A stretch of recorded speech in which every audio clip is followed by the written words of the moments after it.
This is lesson 8.8, coordinate proofs using distance. So at this point, we already did the coordinate proofs using slope, and that was easy to prove things like parallelograms and rectangles. So now we're going to do some coordinate proofs of like these quadrilaterals or triangles that require the use of distance. Like you can't do these without the distance formula.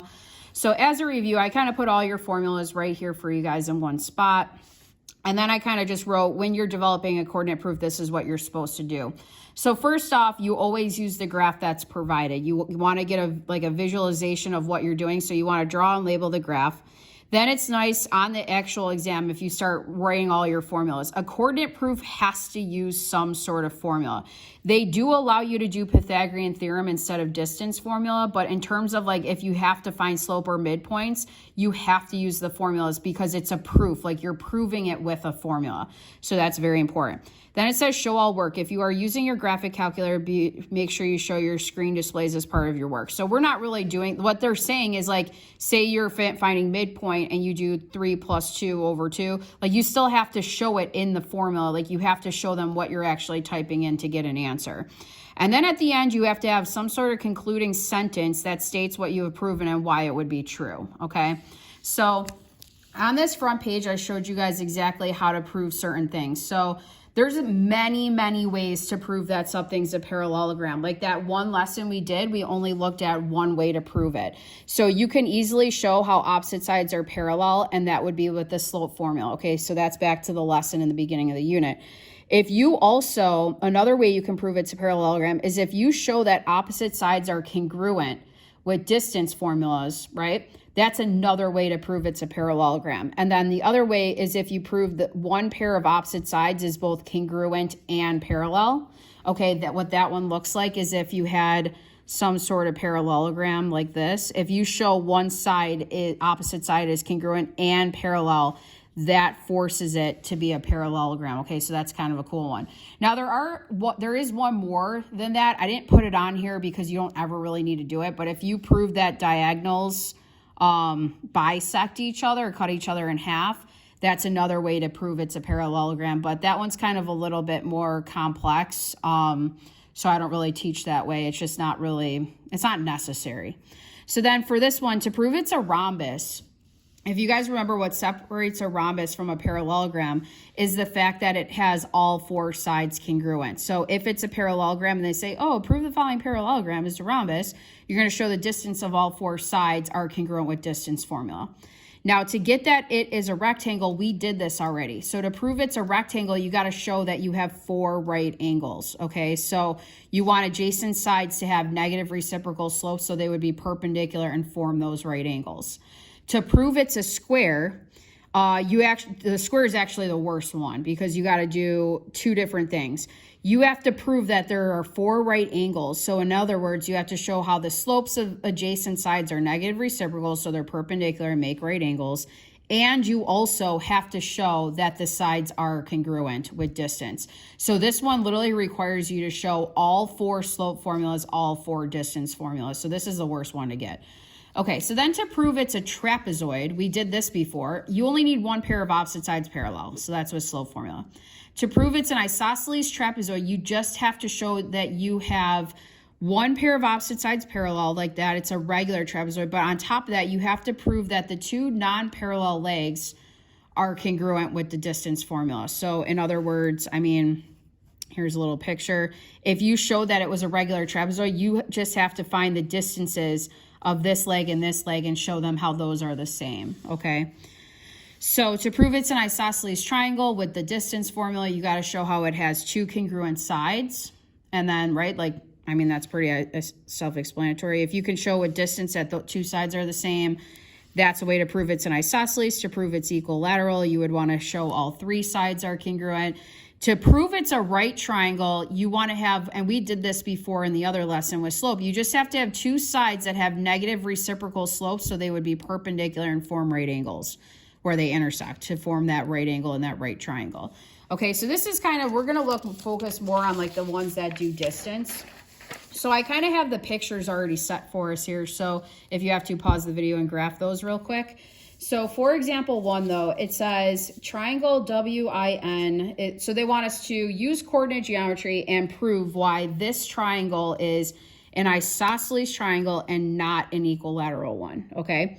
So the easiest way to do that is to first off look at it. Does it look isosceles? Because it should, because they're asking you to prove it. They wouldn't ask you to prove it if it wasn't true. So looking at this, the two sides that appear congruent to me are IN and WN. Like it appears that these two are the same. So I'm just going to do the distance distance between them. And what I highly recommend for coordinate proofs, I mean, you can by all means do distance formula. It's 100 times faster to do Pythagorean theorem. And they accept that on coordinate proofs. So for example, and sometimes I do a dash line, I could do 1, 2, 3, 4, 5 by 2 right triangle. So if I want the length of WN, so I'll just call this WN, okay? I would do 2 squared plus 1, 2, 3, 4, 5 plus, oh, I think I graphed this wrong. There we go. This is a 6. Okay. Darn it.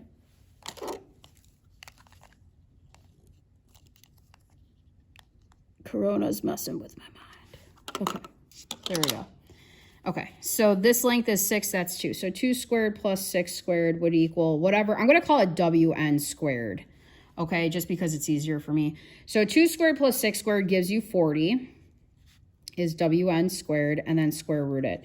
Now, for the coordinate proofs, it's very important that you guys understand you do not need to simplify your radicals. You don't need to give me decimals, just leave it, okay? Because all you're trying to show is that this number is going to equal what the other side's number is.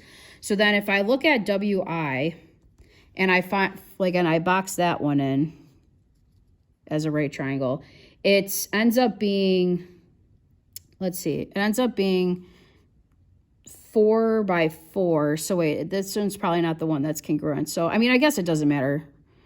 Let's do WI first. 1, 2, 3, 4, 5, 6 by 2. So I would do 6 squared plus 2 squared equals WI squared. So 6 squared plus 2 squared is the same thing, gives you 40. And then I would end up getting the square root of 40 as WI. Okay, so then that's enough. As soon as you have two congruent sides, you can say it's isosceles. So we're going to say a statement, and we're going to say triangle WIN is an isosceles triangle because two sides are congruent because they have the same distance. Okay. To prove that it's equilateral, I got to show how that last side is also congruent, or not congruent, because it says it's not equilateral. So I'm looking for this last side here, IN. So IN, to figure it out, it's going to be 4 squared plus 4 squared is IN squared. So 4 squared plus 4 squared is 32. Okay, square root it. Square root of 32, no matter if you simplify it or not, it doesn't equal square root of 40. So we can confidently say that triangle WIN is not equilateral because not all three sides have the same distance, or you can say length, either way. Okay, that's a coordinate proof. Okay, that's all they're looking for. They want formulas to prove it and a statement justifying why. Okay, so we're going to do 3 more of these. So looking at example 2, it says you're given quadrilateral ABCD with vertices A, B, C, and D. Cool. Prove that it's a trapezoid. So this is a review. If I want to prove this is a trapezoid, I got to show one pair of opposite sides are parallel. So that's very easy to do. It looks to me like DC and AB are going to be the two that are parallel. So those are going to be the slopes I focus on. So I'm going to say slope of AB, okay, is equal to, so if you guys forgot slope formula, it's y2 minus y1 all over x2 minus x1. So here's AB, it's going to be 7 minus 3 all over 4 minus 8. And you get 4 over a negative 4, which just reduces to be negative 1. So then if you find the slope of DC, DC would be negative 1 minus 5 all over 6 minus 0, or a negative 6 over 6, which again simplifies to give you negative 1. So now that we have the proof, now we just make a statement. So we're going to say that ABCD is a trapezoid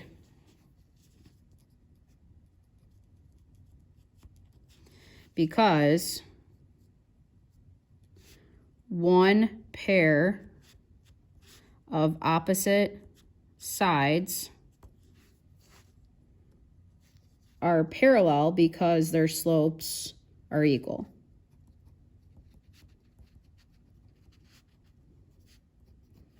Bam. Okay. So that's all review. We did that before. Okay. So now we want to prove though that it's isosceles. So for it to be an isosceles trapezoid, I need to show how the length of AD and BC are congruent to each other or the same. Okay. So again, you guys can do Pythagorean theorem. I'm telling you, it's so much faster. So if I'm trying to find the distance of AD, so here's AD up here, I box it in as a right triangle. So it's 2 by 1, 2, 3, 4. So I could do 2 squared plus 4 squared equals AD squared. 2 squared plus 4 squared is 20.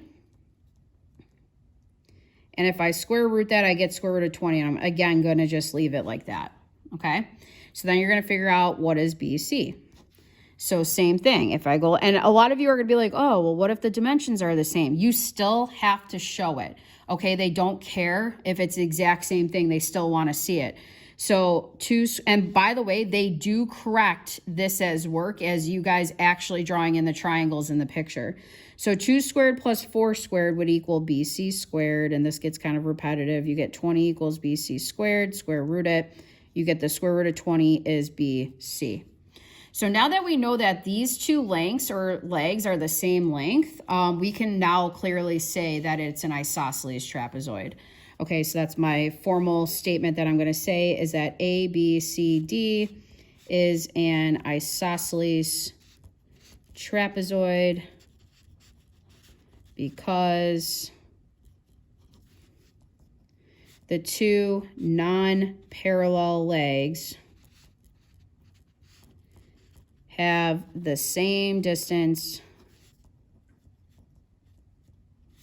so they are congruent.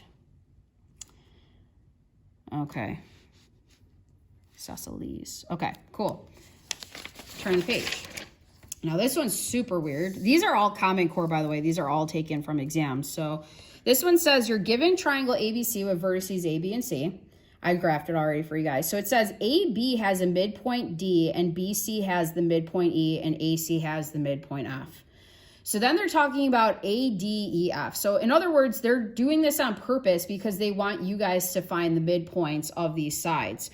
So the only one that you don't have to show a formula for is AC. If it's a horizontal or vertical line, they do not require you to find slope. They, like with a formula, they don't require you to find distance or midpoint with it. You're allowed to just count, okay? So in other words, like F, if you count this, you have 1, 2, 3, 4, 5, 6, 7, 8, 9, 10, 11, 12. So going 6 of the way is going to be the midpoint. So they said of AC is you're going to call that F. So it's at the coordinate 0, -2 as your F. So I still have to find the midpoint of AB and then label that D. So let's start there. So midpoint of AB, okay? So AB, I'm going to get the coordinates here. I'm going to add the two X coordinates together, divide by 2, and then add the two Y coordinates, divide by 2. So I get -6 plus 2 divided by 2, and then -2 plus 8 over 2. So that gives me -4 over 2, 6 over 2. They don't really need to see this middle step. So you get -2, 3. Okay, so -2 up 3 is what we are calling D. So that's what D is. So then you got to do it again, but now you're going to find the midpoint of BC. So midpoint of BC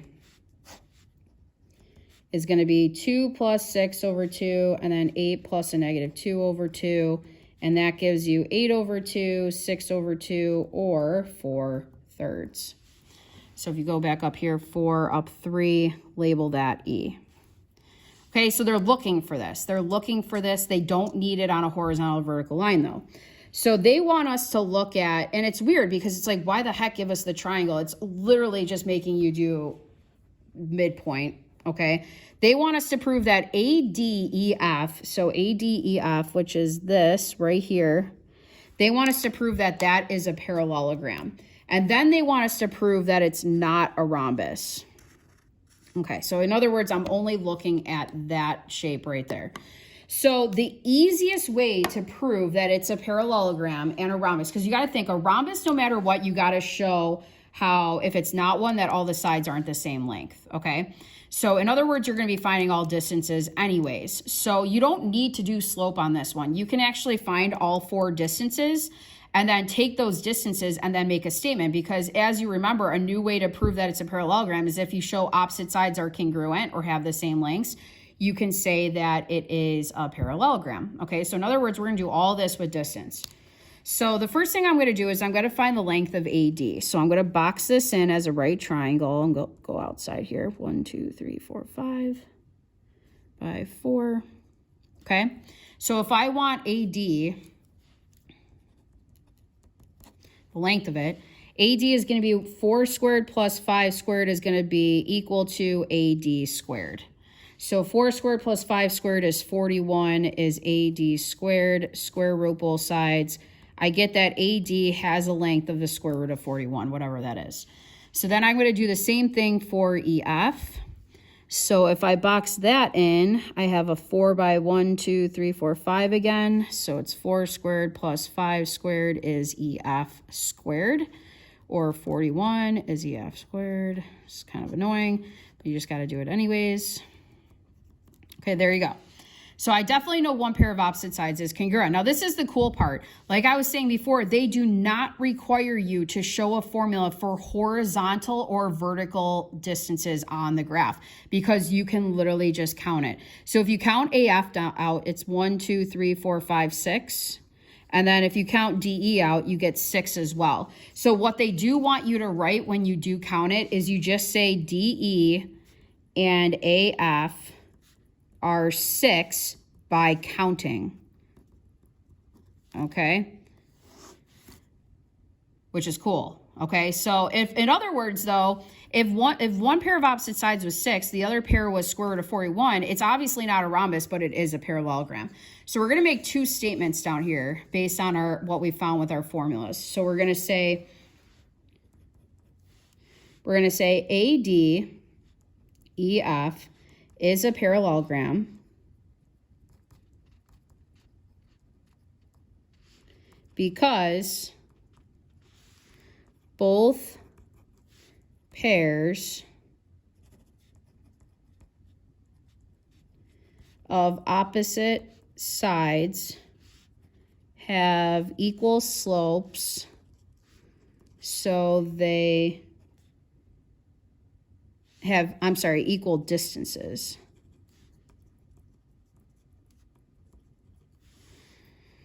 Okay, so it's a parallelogram because we have both pairs. Man, I'm making a mess of this. There we go. Okay. There we go. So that's actually an easier statement that I was going to write. So ADEF is a parallelogram because both pairs of opposite sides have equal distances and are congruent. Okay, sorry about that. Okay, so then the second sentence is why it's not a rhombus. So we're going to say ADEF is not a rhombus because not all 4 sides have the same distances or lengths. Okay, and that's it for that problem. So we got one more. Okay, so this is the worst one. Okay, if they ask you guys to prove it's a square, it's going to be a 4-point question. To prove it's a square, you have to show 8 things. You have to show that all these sides are all congruent to each other, and then you got to show how every adjacent side has a negative reciprocal slope, so you have 90-degree angles. Because if you guys remember, a square is both a rhombus and a rectangle. So it steals the right angles from the rectangle, and it steals the congruent side from the rhombus. Okay, so you got to do both. So it's kind of easy if you just focus one side at a time, and you're going to notice a lot of these are going to give you the same thing for length, obviously, because they wouldn't ask you to prove it's a square unless all the sides were the same. So if we start with AB, I'm going to break it down. I'm going to find slope first. So slope formula would be change in y over change in x. So it's going to be 0 minus 3 all over -1 minus 3, or -3 over -4, or positive 3/4. So then underneath this, I'm also going to find distance. So if you guys box it in, it's a 3x4 right triangle. Now, I know a lot of you just want to be like, oh, cool, it's 5, right? And it is going to be 5, but it's a proof. It's a coordinate proof, so they want proof on why it is. So you have to do 3 squared plus 4 squared is AB squared. This gives you 25 is AB squared, and square root that. You're proving that it's 5. Bam. Okay, so then you're going to move on to the next side, and then the next side, and then the next side. So I'm going to kind of go through this a little quick. So M for BC is 3 minus a -1 all over 3 minus 6, or 4 over a -3, which is nice because it's already the negative reciprocal to an adjacent side. So that's good. It shows that we have right angles. So if I box this in, it's still 3x4 right triangle. So it's still 3 squared plus 4 squared is BC squared, or 25 is BC squared, square root it, and you get 5. Okay, then I would move on, and then I would figure out what CD is. So M is equal to -1 minus a -4 all over 6 minus 2, or 3/4. You have to, for slope, you have to show the slope formula. There's no way around it. That doesn't mean you can't check it graphically, though. Like, you could still see if this is right based on the graph. So CD, you guys can see it up there. It's still a 3x4 right triangle. So 3 squared plus 4 squared is CD squared, or 25 is CD squared, or you get 5 as CD. And then last, we have AD. So M is going to be 0 minus a -4 all over -1 minus 2, or -4/3. And then we would still have 3 squared plus 4 squared is AD squared, or 25 is AD squared, or AD is 5. Okay, so now I have the slope and distance for all 4 sides, right? The last thing I got to do now is just make a statement. Now, you got to talk about both things, though. You have to talk about the right angles, and you have to talk about the congruent sides. So let's start with the sides. We're going to say ABCD is a square because all 4 sides are congruent because they have the same distances. Okay? And then we're going to say also adjacent sides. Now, this is an important process of how you guys write this next part. So adjacent sides have negative reciprocal slopes